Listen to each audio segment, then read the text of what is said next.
All right, Jay Steele here. I'm here with my man Joshua Mundy, Dads Against Predators. What's going on, man? I'm chilling. How you doing, man? Good, man. It's good to have you in here, and I want the world to know about you and what you're doing because I ended up, finding out about it from a friend. Saw the videos, and now I'm obsessed with it. Anytime there's a new video, I'm glued to it. I'm watching.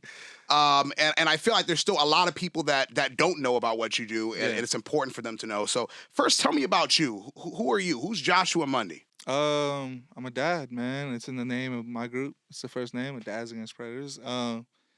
First of all, I'm a dad. That's what I do with all my time mostly, and I'm from Fremont, Ohio. Man, I don't know. I like long walks on the beach. Now I'm playing. I don't know. No, I got you. What about me? I don't know. Well, you like nailed predators. it. You said you're a dad, and that's what I wanted to get at is the fact that you're a dad yourself. So this is Dads Against Predators. Tell me, what is Dads Against Predators? Well, Dads Against Predators is me and my best friend Jay. We pose as online like kids, anywhere from 8 years old to 14 years old.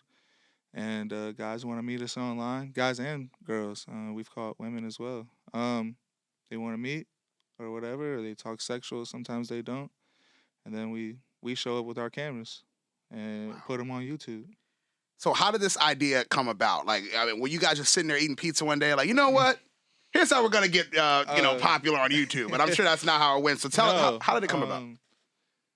So there was this guy who molested somebody in my family actually, and he didn't get he had to register privately and not publicly on some weird stuff. Yeah,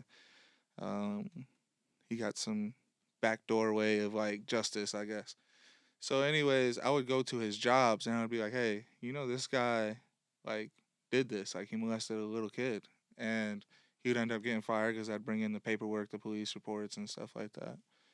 And I've seen we've all seen Chris Hansen and To Catch a Predator in the early thousands and stuff like that. And there's groups that other than us that do this online as well. And I just was like, dang, there's so many probably people out here in my town, which was Fremont, Ohio.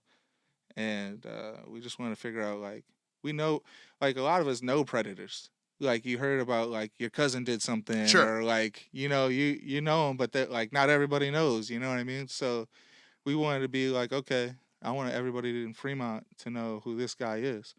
So we caught 30-something guys in my hometown, and then we drove to Toledo one time, and we caught a guy there, and it was dang, we drove 30 minutes to go get somebody, and then next thing you know, we drove to Colorado, and we've been about everywhere now. And lately we've been in the Detroit metro area. So how does this work? Let's start with the first catch. Yes. How did catch number one come about? You guys formed the name Dads Against Predators. Is that the name you thought of? Yeah. We're just riding in the car and on our way to the catch, and it happened so fast. We talked about it for a month. We could probably do this. Watching Chris Hansen and stuff. We could probably do this. And then my buddy one time, he was drinking with his friends, and I'm at home, and he calls me. He's like, bro, I just made a grinder. My friend Jay, who's in the video, he's like, I made a grinder just messing around. And I had this guy, Raphael, he said he wants to meet me. I said I was 14. Wow. And he was just saying I was 14 to every single guy on Grindr, which would get you banned. So his account ended up getting banned. And the next day I was like, damn, we could have. Yeah. My bad for cussing. No, you're good. You're good. We could have gotten in trouble or not in trouble, but we could have got this guy last night. Yeah. I don't know why I said trouble, but we could have got this guy in trouble. I think that was what I meant last night. And I was like, okay, I'll make one on my phone. I'll make the grinder.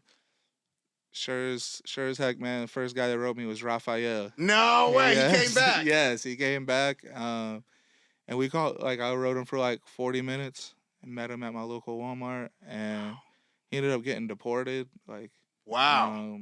Yeah, and then we were we caught 2 more guys in that day, and we ended up being on the news, and it was really fast, and we haven't really looked back since.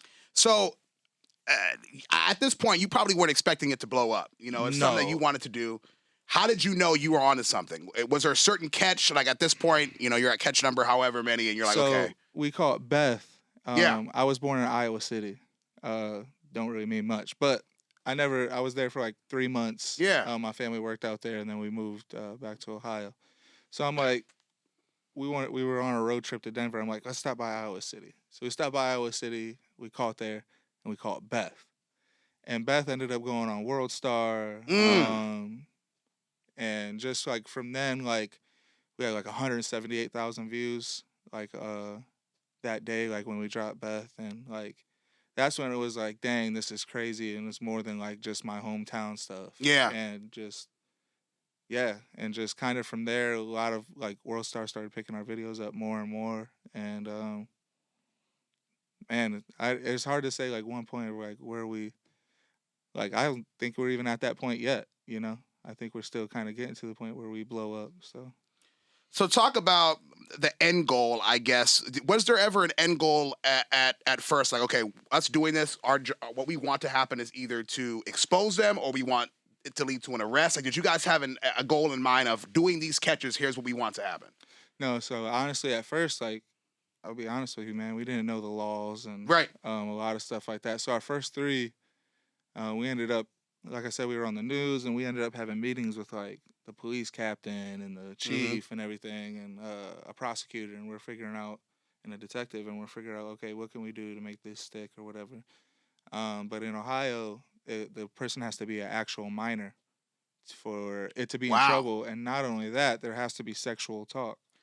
So what's the difference with, you mentioned Chris Hansen? I mean, he did the same thing. It's because he has police in the garage. Gotcha. And the thing is I can't be like, hey, I got this guy who might come to Walmart, take police to have them wait at Walmart for an hour. The guy never comes, which happens a lot. I mean, a lot of times somebody will be like, let's meet, and I can't just have the police wasting their time. They don't. So like a lot of people say, well, why don't you call the police before? It's because they don't. There's nothing they can really do. They can't just bet on it and like send officers to do nothing for an hour because some guy on YouTube called them. You know what I mean? And a lot of other things is the problem is that if the person isn't talking sexual, so like a 50-year-old man could meet your 13-year-old daughter at the mall, pick them up, take them out to eat, be anywhere private with them, but as long as they didn't say anything sexual, it's completely illegal. It's completely legal. That's insane to me. Exactly. That's insane. So like, yeah, that guy won't get arrested when I show up with my camera and be like, what are you doing here to meet a 13-year-old girl? Right.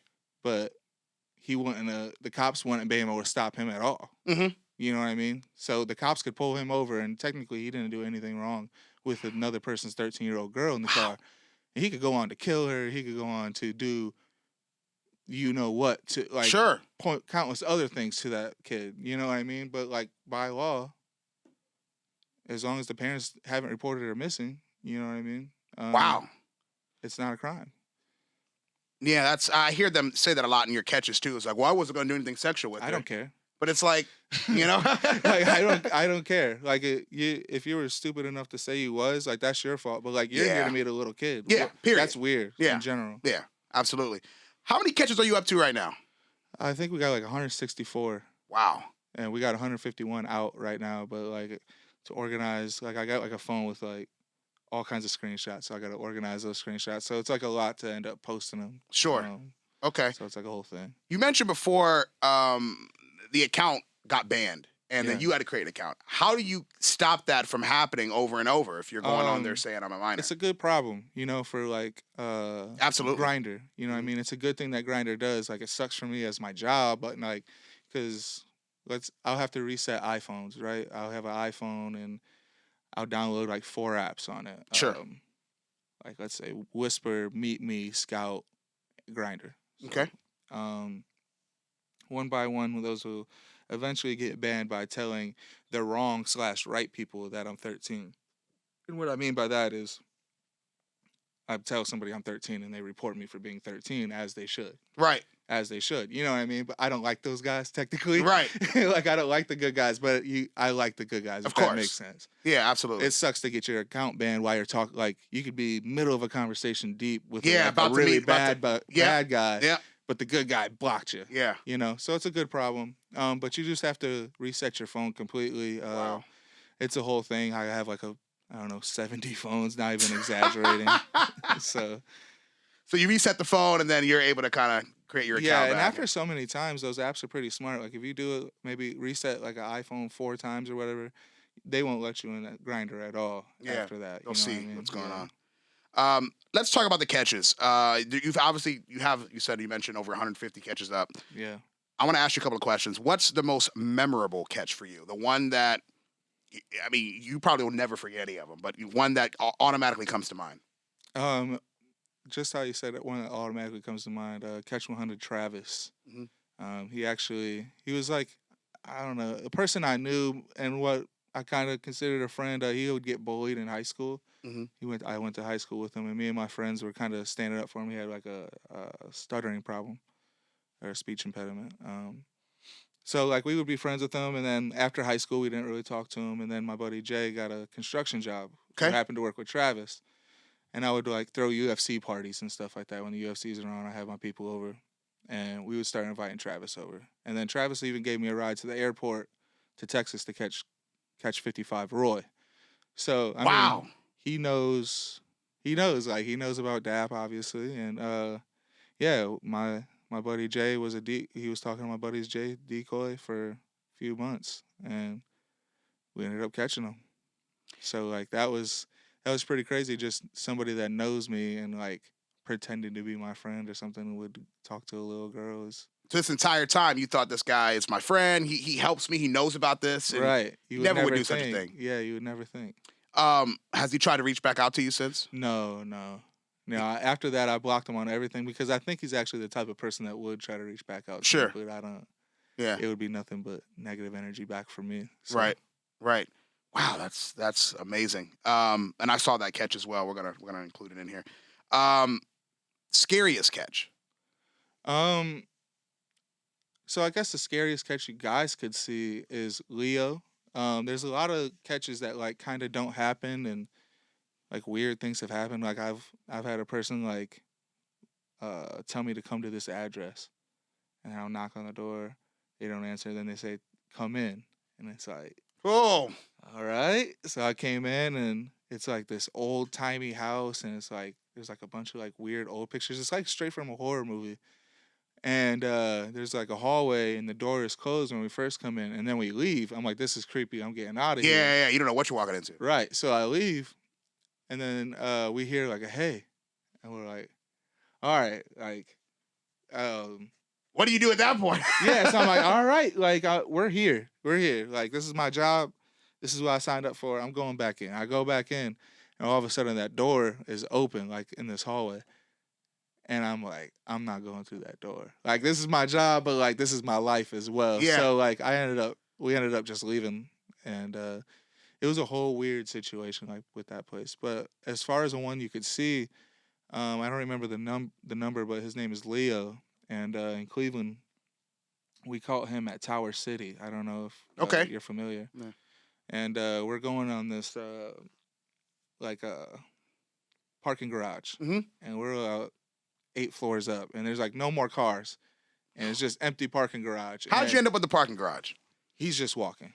So you caught him, Tower City. I did the whole "excuse me, everybody" thing. Yeah. He's walking away. He don't like that in public, so he's just walking in a parking garage because he don't want me to get his address or his license plate. I'm imagining. Oh, okay. So he's just walking, hoping we give up, and it's about 15 minutes in. He's really silent for the most part. And then he stops. He starts to unzip his jacket, and he says, "I was hoping there was more of you." And I'm like, you can hear, excuse me. You hear it, I'm a little bit nervous because I said, more of me? Like, I didn't even say, like, the right, like. Yeah. But I kept my cool, you know what I mean? I was still trying to be, like, tough, but he was like, "I was hoping there was more of you," and unzipping his jacket. I thought this dude was about to John Wick us. Yeah, absolutely. Yeah, and he's like, "I came here to fight." And I'm like, whew. He just wants to fight. Like we can fight. You know what I mean? But I ain't trying to have like a katana battle here. Yeah, right. So yeah, and then basically, him and my buddy scrapped it out, and I didn't. Wow. I'm thinking like this whole time I'm like, oh man, this is gonna get us in trouble. So I'm not trying to jump in. Right. You know. But if I'm not gonna let my man lose at the same time. Yeah. So like this guy could fight? He won. Yeah. Wow. Yeah, Jay won. Yeah. You mentioned when you expose them, you say, "Excuse me, everybody." So Yes. tell me how that works. You end up meeting at the place with you're meeting the person who obviously the predator Right. who's here to meet who he thinks is the minor. Yeah. What happens? Yeah. So especially early on, I would do my little shtick would be like, we can talk or I can make a scene, and like you can be embarrassed now or later kind of deal. Yeah. You know? And that would usually get them to like, okay, I'll talk. Like, I'll talk. Please, you know. So, but now I realize that like they don't deserve my word or like my respect. So now I say that, and I just, whether they talk or not, I'll do the excuse me, everybody, just because they don't really deserve it. What happens at that point when you say, "Excuse me, everybody"? This man's here to meet a 14-year-old girl. Do people stop the in air the store? out the room? Like it's Yeah. silent. People The Great could Lakes, be having conversation The all of Great a Lakes, sudden. I think Jada is like a perfect example. It's like you hear me talking to him. It's like rah rah rah rah rah rah rah, and then I do the excuse me, everybody, and you can hear a pin drop. Oh my and it's gosh! Just silent, and everybody looks, and it's your worst. As a predator, this is your worst nightmare. Like imagine you poop the bed or something like that, and and then you got somebody in the mall in the food court going, "Excuse me, everybody, this man poops the bed," and you're just like, yeah. It's your worst nightmare. It's your worst nightmare, and I think that's what they deserve, plus more. You know what I mean? And you end up uploading these to YouTube. Yes. At that point, now the embarrassment's there. Are they contacting you? These people saying, "Hey, man, please take it down. Sometimes please take it down." Just had to write a Catch 148 Eric. He just wrote me and was like, "Please." He's like, "I wasn't even there to do that. I was there because I'm a concerned uncle and all this stuff." And it's like, whatever. He's like, I talked to my lawyer. This is entrapment. And obviously hasn't talked to a lawyer because entrapment is something only police can commit. So Sure. I'm a private citizen. I have the right to record. And obviously you've seen Catfish on MTV. I have the right to catfish. They don't show up with the cops when they get catfished. Like, it is what it is. Wow. I assume the most emotional catch for you is probably the Travis one as well, or do you have another one that comes to mind that's yeah, probably that was like I don't watch that video. It's so cringe to me because of like how I was like acting, like just how emotional I was. It's weird to me. I don't really watch it. But that's definitely the most emotional one. I would imagine. There's guys where I've lost my temper more on, which I guess I would consider emotional, like Catch Damien. He admitted that he molested 2 children, and he was there to do it to a third one, and he was already on his way to prison for doing it. So he was out on bond. So I mean, it was just like, at some point, I don't know if we're gonna get into this later, but at some point, I just feel like the community has to step up and protect ourselves because the police are reactive instead of preventive. They react to children getting hurt instead of a lot of times preventing it. Not that police don't take part in preventing it.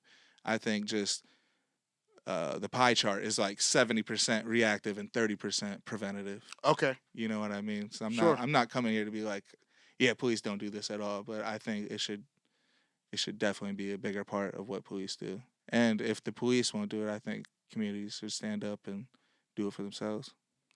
You mentioned YouTube. That's your platform. That's where you're uploading everything to. Yeah, YouTube's our home base. How have they been with supporting what you're doing? It's scary. I mean, YouTube would take you, like, we've had videos taken down. That's what I figured. We get demonetized all the time.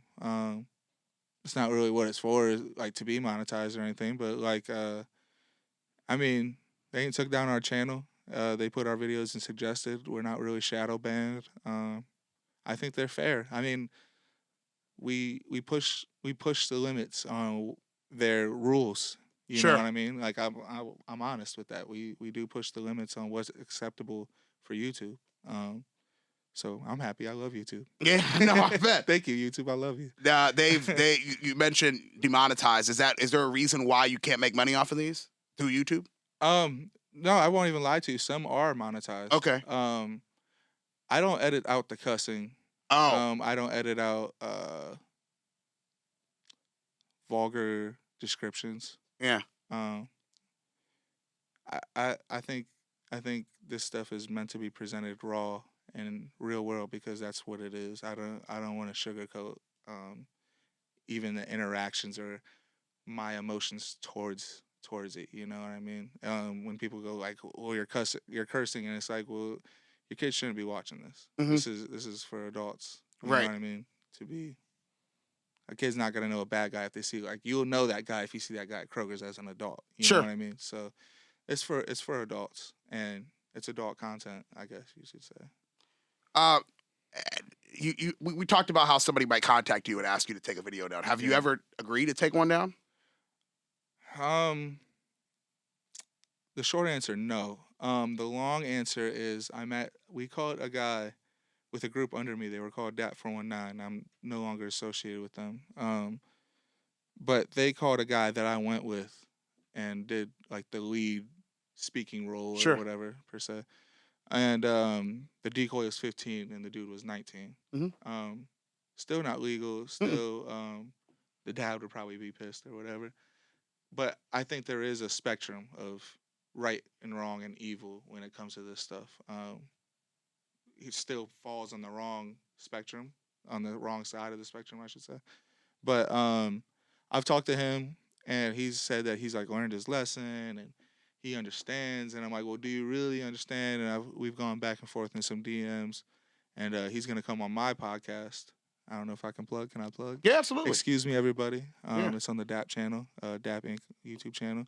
My podcast is called Excuse Me, Everybody, and he's gonna come on. And I told him if he comes on, and I believe him, I want to see him face to face. And like, did you really learn your lesson? Do you really understand like what could have happened to that girl? You know what I mean? Because I don't know who you are. Yeah. You know, you could be a killer. You could be. It's how people get murdered a lot, honestly.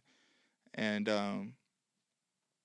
yeah, he's gonna do the podcast, and we'll do the podcast. And if everything goes well, I'm probably gonna delete the video of him on there, but the podcast would be up with him explaining his lessons. So I mean, he don't really get out of it. Yeah. But also, like, I will save him some embarrassment, if that makes sense. And I think it's important to make that clear to any of the predators that are watching this. Don't get your hopes up that he's going to delete your video. Like this is a one time. Yeah. This is a rare occurrence. This is a very rare occurrence. You said it's your full-time job. How are you making money with Yes. this? How do you make money if YouTube doesn't allow for monetization of all of the different videos you have? So we have so many videos that maybe if a quarter of our videos are monetized, like we still kind of do decently well. But we have a Patreon. We get a lot of heavy support on Patreon. We had with the Patreon's DAP 2K20. We sell T-shirts, which is basically all we sell. I have hats, but like the way that we do merchandise is I buy it all myself from like a local company called Vantage in Fremont, and I'll buy like 300 shirts and then sell them. You know, because it's not. I've been very careful to protect my image of. It's not about the money. I've never been a YouTuber of like, subscribe, hit that. I don't do the clickbait. First and foremost, the mission is first, you know? So like with T-shirts, I don't do like teespring.com or something where you get like a garbage T-shirt. It's a high quality T-shirt. We're working on getting hoodies. People want hoodies, and it's like, I want high quality hoodies, you know? So I want like the Nike hoodies or something like that. I don't want to give people bull crap if they want to help me, you know what I mean? If that makes sense. I would want it to be a valuable trade. And honestly, just I feel like we've done everything right for the right reasons, and we've been rewarded with that. And I'm very blessed, to be honest. And you're able to make, you know, enough money to where this is your full-time job. I'm able to feed my family, and my partner's able to feed his family, and we live comfortable lifestyles. Is it just you two? You don't have any other employees? I have a buddy who does just strictly the podcast, and I'm even able to pay him to be like my cameraman and my host of my podcast, which is also a blessing. And I have a buddy who handles the shirts, and I get to pay him as well. So to be able to help out my friends and kind of do this all together is like I said, it's been a blessing for sure. You travel all over. Yeah. What's the furthest you travel? Man, I mean, I've been to Denver. I've been to L.A. You've caught somebody in Los Angeles. Really? Few. Wow. Yeah. Los Angeles, Tampa Bay, Dallas, Texas, Denver. Like, those are the far ones. There any places that stick out to you as like, these just have the dirtiest? Indiana. Really? Fort Wayne, Indiana. We do record numbers when we go to Fort Wayne, Indiana. Like, wow. Excuse me, but like 12 guys a weekend. 12 guys a weekend? That's our record at Indiana, Fort Wayne. But Goshen's bad. Mishawaka. Indiana. Yeah, South Bend. That like entire Indiana, it's like, dang, we need some catches. Let's pack the bags, go to Indiana. Indiana's rough, man. I don't know what. Couldn't tell you if it's in the water or what's going on with it. But to be honest with you, this is a Detroit radio station. Detroit is actually one of the best places as far as like hard to catch guys because there's not as many. Okay. All right. Detroit's actually a decent spot. All right. All the places I've been. I guess that's a good thing for Detroit, right? Yeah. One good thing going for One. Real quick before we talk about the future of DAP, I want to know, what you have planned for the future, what your end goal is as far as, maybe you have a 2022 goal or whatever. But real quick, I want to talk. You mentioned that it's not just guys, and that's typically what you see on like on NBC. You have women that you've caught as well. What are the women looking for the same thing? They're just looking for a minor to hook up with. I mean, To be fair, the 3 women that we have caught, all were for like a threesome. Okay, I don't know what I'm allowed to say on here. What I'm not allowed to say on here. Sure. For a threesome. Like, so a man was still connected to it. I've never caught just a woman, like, say, looking for a little boy. It was always a woman looking for a little girl for her and her boyfriend. Mm-hmm. But yeah, three of them, and it don't happen much, obviously, but they're out there. I think the women are also a little bit more smarter, and I think they can control their urges. Sure. Better. I don't know if that's a medical fact or not. But, that's just been from my experience. Are you recognized a lot in public? Do people have you ever been stopped and be like, "Hey, you're the guy from?" Yeah. Actually, yeah. You wouldn't think so, but yeah. I mean, I was like I just said, I was in Tampa, and this is, I don't know, 4 months ago. So we maybe got like 80,000 subs on YouTube at this point, and the TSA agent guy was like, "Hey, you're the guy that does some YouTube videos, right?" And I'm like, "Yeah." So I get recognized where I stay, like in Fremont and a lot of different places. So yeah, all right. Yeah. Let's talk about the future. Yes, sir. You're making money doing this. You've got the podcast going. You've got the merch going. The catches aren't stopping. I assume you're doing. No. How many catches do you shoot a week? We go about 2 trips a month. 2 trips a month. So okay. We're doing about 8 days a month where we're working full time. All right. Only on catching. What more do you want to do? Where do you want to see DAP at? At the end of 2022. What do you want to accomplish with this? Just keep spreading the message, man. I think what we do versus like a lot of other people that do this is, we're real life guys. We're not doing this for YouTube. We're like just dads against predators, man. Just as simple as it gets, and that's why I think a lot of people gravitate so much towards this. Is it's the energy, I eventually want to branch out, do some more divisions, and maybe like become helpful. I want to be able to teach other people to do what I do. You know what I mean? So I don't have to like go to Mishawaka to like clean up predators. I wish there could be like people in Mishawaka doing it every weekend. Yeah. I want to do support groups because all this is about the predators and stuff like that. I think we sweep molestation and rape and a lot of this stuff under the rug and make it a taboo subject when molestation happens just as much as a car crash happens. You know what I mean? And we see commercials for car insurance all the time, but we don't see commercials for getting people the help that they need. And not only does a car crash affects you and like your wife or your intermediate family, right? But like when somebody gets molested, not only does it affect them, but it affects their parents. It affects their kids down the line. It will ruin a whole generation if you let it. So a lot of people don't have outsources of help, and I think starting like a sort of like AA group to where people meet in person, because I've experienced so much people reaching out to me about their stories and the stuff they've been through, the stuff their child's been through, or their parents, or you name it. You know what I mean? And these people want to talk about it, and I think they they need hugs. A lot of these people need hugs, you know, and the internet, I think, just isn't enough. So I would like eventually to start little groups of everywhere, like maybe in Detroit, Toledo, of AA groups for people to meet up, and not AA groups, but I don't have a word for it yet, you know. Just support groups for each other where they come tell their stories to know they're not alone, and then maybe like can trade, um, what's the word? Maybe trade like information on how to deal with it, on coping mechanisms or something like that.